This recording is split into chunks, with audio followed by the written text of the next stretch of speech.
RS brothers లో ఆషాఢం KG sale మళ్ళీ మొదలైంది. మరెన్నో క్రేజీ ఆఫర్స్ ఖైదీ చేయండి ఆర్ఎస్ బ్రదర్స్. ఒక అమ్మాయి ఇంటిని గర్వించే కలలతో పరదేశానికి వెళ్ళింది. జీవితాన్ని నిలబెట్టే ఆశతో వెళ్లిన అమ్మాయికి ఇప్పుడు అక్కడే ఉరిశిక్ష ఎదురవుతోంది. ఆమె పేరే నిమిషప్రియ.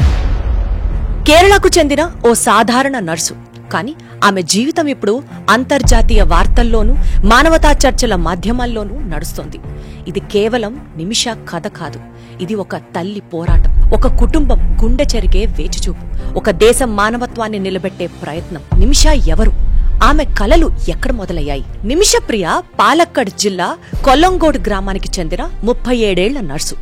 తల్లిదండ్రులు గృహ పనులలో నిమగ్నమై ఉండగా ఆమె కుటుంబాన్ని ఆదుకోవాలని 2008లో యెమెన్ వెళ్లింది. ప్రభుత్వ ఆస్పత్రిలో నర్సుగా పనిచేసింది. అక్కడ జీవితం చక్కదిద్దుకుంటూ 2011లో తిరిగి ఇండియా వచ్చి టోమీ థామస్ అనే వ్యక్తిని పెళ్లి చేసుకుంది. కానీ తరువాత మళ్లీ యెమెన్ వెళ్లిన నిమిష 2015లో తక్కువ జీతానికి ఆస్పత్రిలో పనిచేయడం కాకుండా తన సొంత క్లినిక్ ప్రారంభించాలి అని నిర్ణయించుకుంది. దీనికి చాలా కారణాలున్నాయి. పెళ్లవడం, తనకంటూ ఒక కుటుంబాన్ని ఏర్పడడం, దాని తర్వాత ఖర్చులు పెరగడం, ఆదాయం సరిపోవట్లేదు కదా, నేనే సొంతంగా ఎందుకు క్లినిక్ ఓపెన్ చేయకూడదు అన్నది ఆమె ఉద్దేశం.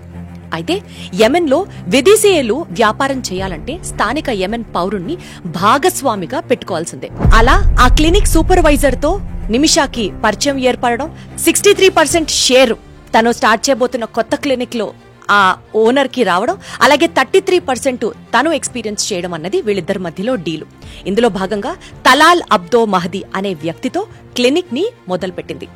ఆయనకు నిమిషప్రియ వైపు పూర్తిగా ఆధిపత్యం ఏర్పడడం మొదలైంది. ఆమె పాస్పోర్ట్ ని తీసేసుకొని ప్రయాణాన్ని నిరాకరించేవాడు. క్రమంగా క్లినిక్ లోంచి వస్తున్న ఆదాయాన్ని కూడా తన వైపుకే మళ్లించుకునేవాడు. ఇంకా చెప్పాలంటే ఆమెను ఫిజికల్ గా, మెంటల్ గా వేధించాడని ఆమె తల్లి ప్రేమకుమారి కూడా చెప్తున్నారు. ఇక్కడ నిమిషప్రియకి కూడా తెలియకుండా ఒక ఘటన జరిగింది. భారతదేశానికి తిరిగి వెళ్లిన నిమిషప్రియ తన భర్తని, కూతుర్ని కలవడానికి వెళ్లినప్పుడు తలాల్ అనే వ్యక్తి ఎవరినైతే నమ్మి క్లినిక్ తో తనతో పాటు భాగస్వామ్యానికి ఒప్పుకుందో తనకి తెలియకుండానే తలాల్ మోసం చేయడం సాగింది.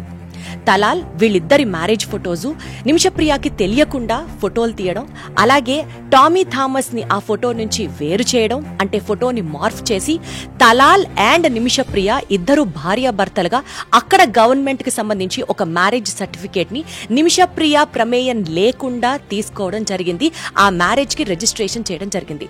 యెమెన్ రూల్స్ ప్రకారం భర్త చెప్పేదే వేదం, భర్త చెప్పినట్లుగానే ప్రవర్తించాలి. సో ఇక్కడ మనం గమనించాల్సిన విషయాలు ఏంటంటే, తలాల్ ఆమెను తన అంగీకారం లేకుండా, తెలియకుండా పెళ్లి చేసుకుని మ్యారేజ్ ని రిజిస్టర్ చేశాడు. అంతేకాకుండా ఆమె పాస్పోర్ట్ ని లాక్కున్నాడు.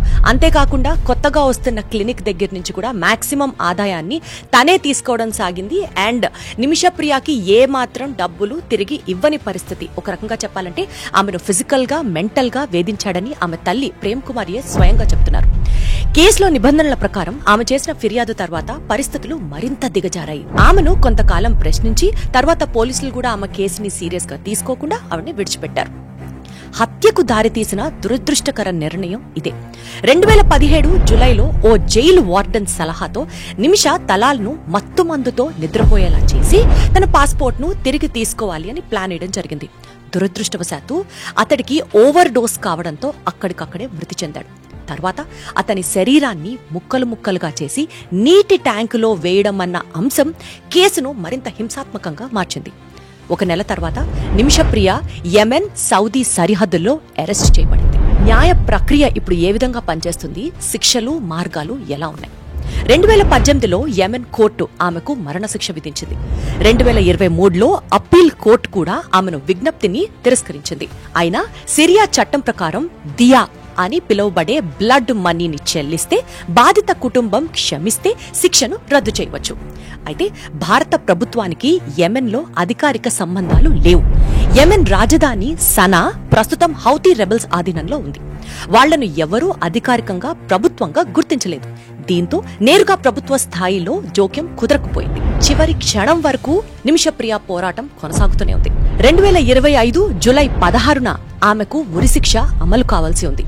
చివరి క్షణంలో మత పెద్దలు, మానవ హక్కుల సంఘాలు, కుటుంబాల చొరవతో వాయిదా పడింది. కానీ బాధితుడి సోదరుడు మాత్రం న్యాయం జరగాలి, ఆలస్యమైనా ఏమీ కాదు అంటూ సామాజిక మాధ్యమాలలో పోస్ట్ చేశారు. ఈ ప్రయత్నాల్లో ముందుగా ఉన్నవారు కాంతాపురం ఏపీ అబూబకర్ ముస్లిమయార్ గారు. ఆయన ద్వారా యెమెన్కు చెందిన సుఫీ పీఠాధిపతి హబీబ్ ఉమర్ బిన్ హఫీజ్ బాధిత కుటుంబాన్ని ఒప్పించే ప్రయత్నంలో ఉన్నారు. అసలు ముందు ఇలాంటివి జరిగాయా? భారతీయులు విదేశాల్లో ఇలానే శిక్షకు గురై దియా ద్వారా క్షమించబడ్డ సందర్భాలు కూడా ఉన్నాయి. అబ్దుల్ రహీం అనే డ్రైవర్ సౌదీలో దియా చెల్లించడంతో ప్రాణదండన నుంచి తప్పించుకున్నారు. యెమెన్లో అమీనా ఆల్ రుఫైఫ్ 1998లో 14 ఏళ్ల వయసులో హత్య శిక్ష పడగా అంతర్జాతీయ ఒత్తిళ్ల కారణంగా అతను విడిచిపెట్టడం జరిగింది. కానీ ప్రతి కేసు కుటుంబం ఒప్పుకతోనే మారుతుంది. అటువంటి అనుమతి లేకపోతే ఏ రకమైన క్షమాభిక్షలు అమలు కావు. ఈ కేసుకి సంబంధించి ఇప్పుడేం జరుగుతోంది? నిమిషప్రియ తల్లి ప్రేమకుమారి 2024లో కోర్టు అనుమతితో సనా వెళ్లి అక్కడే ఆవిడ చేయాల్సిన ప్రయత్నాలన్నీ చేస్తున్నారు. Save Nimishapriya international action council ఏర్పడింది. 30 లక్షలకు పైగా బ్లడ్ మనీని సమీకరించగలిగారు. కానీ తలాల్ కుటుంబం ఇంకా ఒప్పుకోలేదు.